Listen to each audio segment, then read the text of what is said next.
गोंदिया जिल्ह्याच्या तिरोडा तालुक्यातील सुकडी डाकराम येथील नळ योजनेचे काम गेल्या वर्षभरापासून पूर्ण झाले नाही। त्यामुळे येथील गावकऱ्यांना पाणी टंचाईच्या तीव्र समस्येला तोंड द्यावे लागत आहे।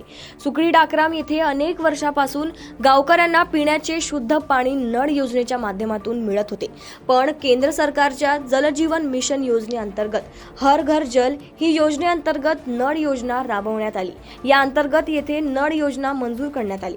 गेल्या वर्षापासून या योजनेचे काम सुरू करण्यात आले, पण वर्षभरात या योजनेचे केवळ 20% काम पूर्ण झाले आहे। या योजनेचे काम भंडारा जिल्ह्यातील एका कन्स्ट्रक्शन कंपनीला दिले आहे। सदर कंत्राटदाराने नळ योजनेचे काम अर्धवट केले आहे, त्यामुळे गावकऱ्यांना पाणी टंचाईच्या समस्येला तोंड द्यावे लागत आहे। सुकडी डाकराम येथील पाणी पुरवठा 2 दिवसात सुरळीत करा, अन्यथा विरोधात जिल्हा परिषद वर घागर मोर्चा काढण्याचा इशारा गावकऱ्यांनी दिलाय। सुकडी डाकराम येथील नळ योजनेचे काम अर्धवट असल्याने गावातील महिलांना पाण्यासाठी दूरवर पायपीट करावी लागत आहे, तर काही गावकऱ्यांवर दूषित पाणी पिण्याची वेळ आली आहे।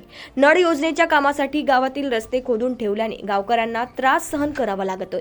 या संदर्भात वारंवार तक्रार करण्यात आली, पण त्याची अद्यापही दखल घेण्यात आली नाही। त्यामुळे याची दखल संबंधित कंत्राटदार व अधिकाऱ्यांवर कारवाई करण्याची मागणी सरपंच सुनील मेश्राम यांनी जिल्हा परिषद मुख्य कार्यकारी अधिकारी यांच्याकडे केलेल्या तक्रारीतून केली आहे। वर्ष झालं, 1 वर्षापासून पाण्याची समस्या खूप आहे। आम्ही शाळेत पण जातो आणि पाण्यासाठी वेळ काढून पाण्याकरिता येत असतो पाणी आणायला। सरकारना हीच विनंती आहे की आमची पाण्याची समस्या दूर करावी।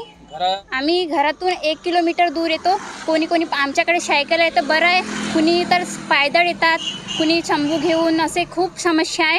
तेवढ्या दूरून लांबून यावं लागते पाण्याकरिता। मला शासनाला ही विनंती आहे की लवकरात लवकर पाण्याची समस्या दूर करावी आमची। 2 वर्ष झाले आहेत, म्हणजे 1 मीटर पाण्याला जायचे आहेत, हमेशाच 1 किलोमीटर हमेशाच आणत आहो आम्ही। तेथून पाणी सायंकाळपर्यंत 10 वाजेपर्यंत भरत आहो तिथनंच पाणी। नळ वगैरे काही येत नाही, बरोबर काही नाही। पाणी पण पाईप फुटला तर मग मिळत नाही, 2-2, 3-3 दिवस मग पाण्यासाठी तिथंच जावं लागते। आमची पाण्याची समस्या आहे तर पाणी आम्हाला पाहिजे।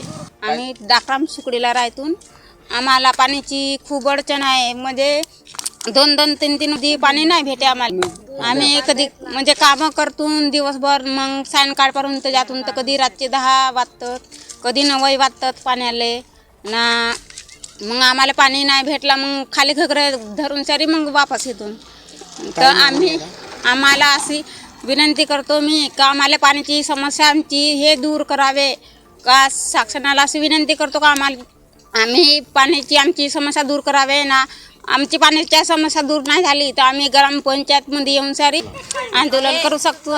माझं नाव अर्चना उके, आरोग्य सेविका आहे मी इथं OPD सिस्टरमध्ये म्हणून। आणि इथं ह्या गावामध्ये 2 ते 2.5 वर्ष झाले पाण्याची समस्या आहे आणि 1 ते 2 किलोमीटरचे लोक इथून पाणी घेऊन जातात 2 वर्षापासून आणि त्यांना खूप त्रास होत आहे। कधी कधी आमच्याकडची लाईट पण जातो आणि मशीन खूपदा खराब होत आहे आमचे एनी टाईम दिवस रात्र मशीन चालू ठेवावं लागतं लोकांसाठी। 2 किलोमीटर लांबून येतात लोक आणि बाया पण माणसं पण खूप त्रास आहे। रात्रीच्या 10 वाजेपर्यंत पाण्याला येतात मॉर्निंगपासून। आम्हीच सांगतो त्यांना की पाण्याची एवढी टंचाई आहे तर PSCतून घेऊन जा, आणि ते घेऊन जातात।